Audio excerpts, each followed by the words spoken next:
Добро пожаловать в 5-й сезон без виза. Мы на Канарах. И скажу сразу, эти острова превзошли все мои ожидания. На Канары я отправился вместе со своим хорошим другом Сашей Буратынским, которого вы можете помнить с 3-го сезона про Португалию. С Саней мы исколесили 6 из 7 Канарских островов за 2 недели, в том числе посетили максимально непопсовые и неизвестные. И теперь расскажем, почему эти маленькие точки на карте обязательны к посещению. Как всегда, к сезону прилагается маршрут нашего путешествия. Приобрести его можно на нашем портале T-Travel.me, ссылка в описании. Погнали! Это 6-я и последняя серия сезона про остров Гран-Канария.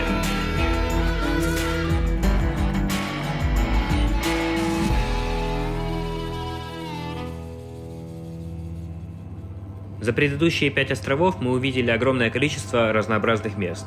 Но Канары не перестали нас удивлять до последнего дня путешествия. И остров Гран-Канария готовил нам еще несколько уникальных локаций, совсем не похожих на то, что мы видели до этого.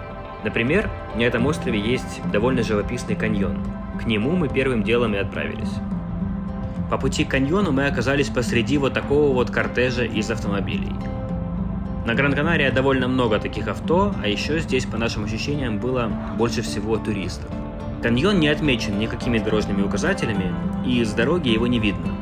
В общем, у нас возникли небольшие трудности с поисками.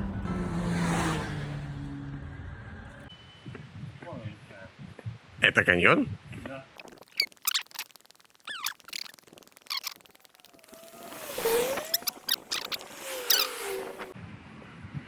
Что мы вечно в какие-то жопы лезем. Артемий. Чувак, ну это мой стиль. Это мой стиль жизни.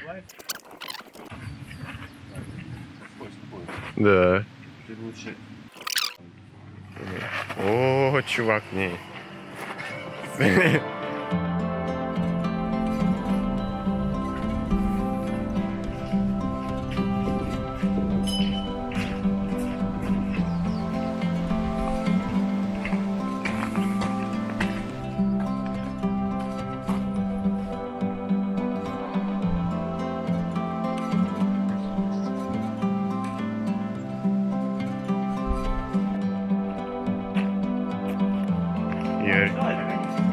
Да? Я так шел. Я таки думал, что в стенку все. Охренеть. Вот такой вот каньончик. Жесть. Каньон оказался очень коротким, но там все равно есть несколько шикарных ракурсов, где можно сделать очень красивые снимки. Единственное, приходить сюда нужно рано утром, потому что парадоксально это место оказалось самым многолюдным за всю поездку. Нам очень повезло успеть сделать 2-3 кадра до того, как пришла толпа людей. После этого времяпровождение в этой локации превратилось в огромную очередь желающих сфотографироваться. Артем среди людей, блядь. У меня уже нервный тик.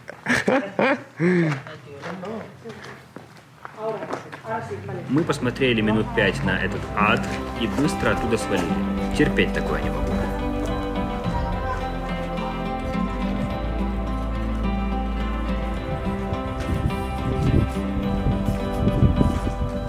А это, я так понимаю, они вырезают ножом, и он пускает. Да, да. Растение страдает от людишек вшивого народца. Но на обратном пути мы вдоволь налюбовались видами местной горной долины. Хорошее место, но, повторюсь, приезжайте сюда рано утром.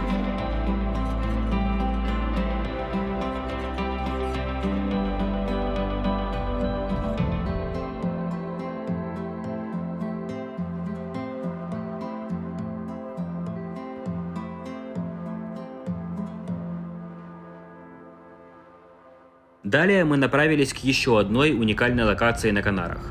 На этот раз малоизвестной, кроме нас там никого не было. Ехать пришлось довольно долго, но дорога была сверхживописной. Посмотрите на скалы и горы, которые встречались на нашем пути.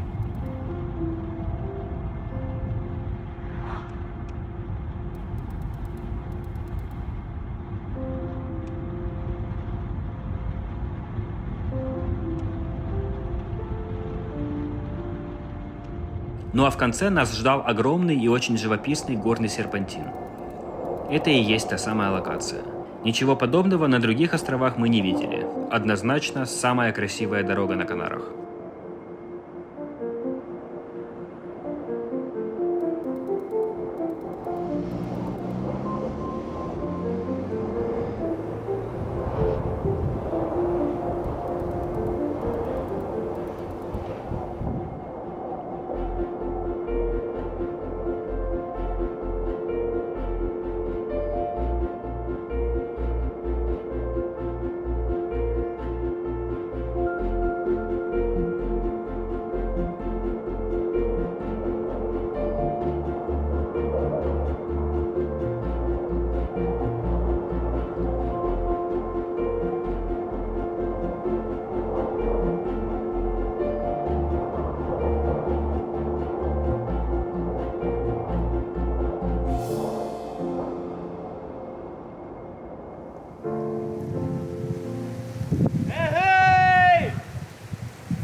Нифига себе! Нифига себе!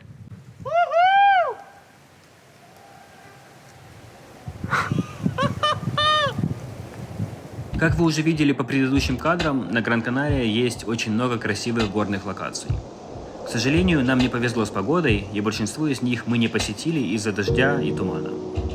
Но небольшие кусочки мы все же успели отснять. Могу однозначно рекомендовать вам проехаться по горной местности этого острова. Здесь есть что посмотреть.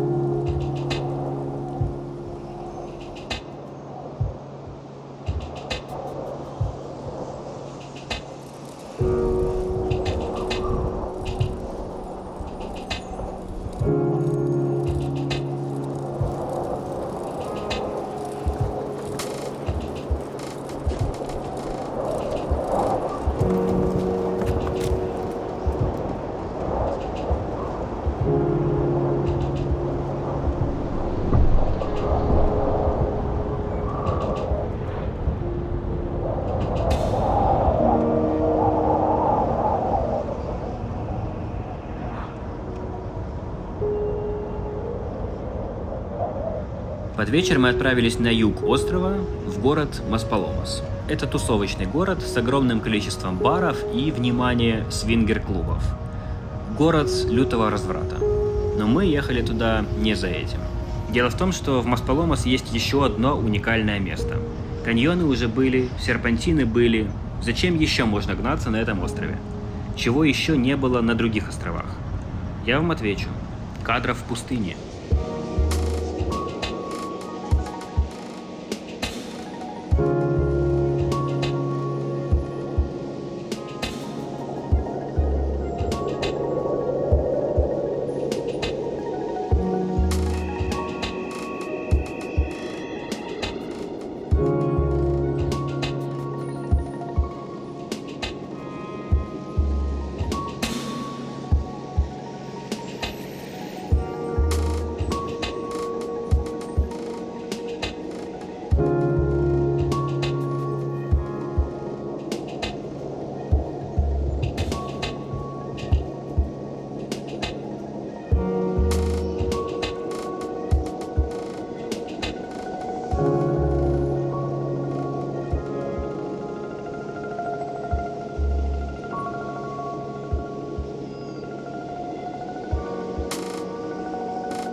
Думаю, тут комментарии излишние.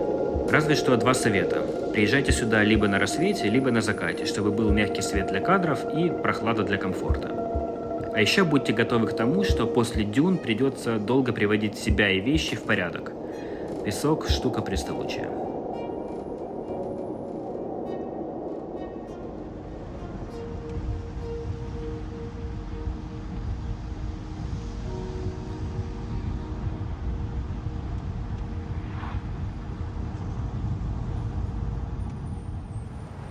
На Гран-Канария мы впервые за все путешествие посмотрели городскую архитектуру. Не потому, что на Канарах некрасивые города, просто природа здесь все-таки на первом месте по грандиозности. Но столица Гран-Канария, город Лас-Пальмас, вполне хорош для нескольких часов неспешной прогулки. Соборы, дом Колумба, набережная с видом на порт, каскадные дома на горных склонах. Хороший город.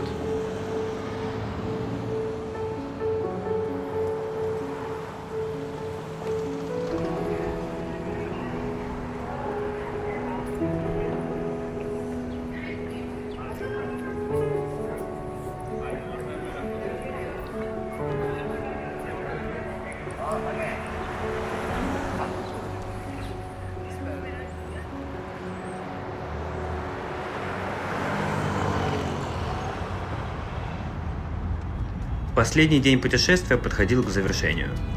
Время говорить спасибо. Огромная благодарность Сане Буратынскому за поездку. Говорил уже это во время путешествия по Португалии, но скажу еще раз. 10 лет назад я и подумать не мог, что смогу отправляться в такие крутые путешествия с друзьями детства. Осознание этого сейчас очень согревает.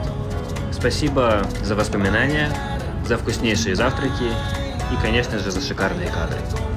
Без тебя, друг, этот сезон не получился бы таким.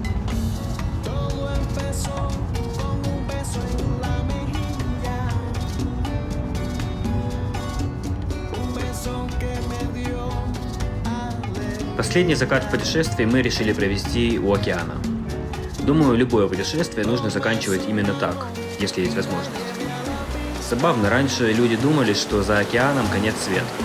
А теперь, вглядываясь в горизонт, думаешь о том, сколько еще за этим горизонтом можно увидеть прекрасного.